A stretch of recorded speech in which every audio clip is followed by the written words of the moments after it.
ei mina ei. Karbuusi mõttest nii tehti. Mul on hea meel täna siin kõneleda juhusöödest.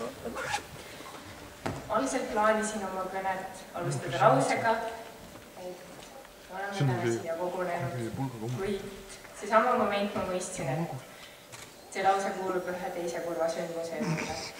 Kuigi ka täna on iseenesest suhteliselt kurb sündmus, siis sellegipoolest ma leian, et see on nii meie lõpetajate kui ka meie õpetajate ning ka kogu selle kooli jaoks üks rõõmus sündmus.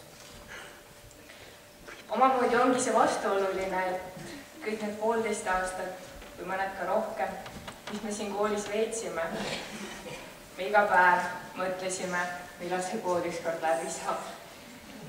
Kuid ometigi nüüd, edaspidises elus, kui me omavahel kokku saame, me meenutame nostalgilise häldumusega seda rõõmsat kooliaega.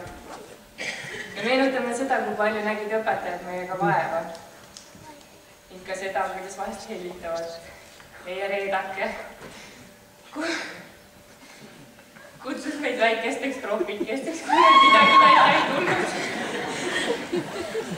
Ning veel, nüüd sa oled kõne sisse pandud. Siit sa enam välja ei saa. Et täna siin laval ja tulevases elus on 14 kõrgelt koolitatud ja omal absoluutset spetsialisti. Siis tänaksingi selle kõige eest meie õpetajaid, kooli ja ka kõiki neid, kes meid kõige selleni viisid. Suur aitäh teile!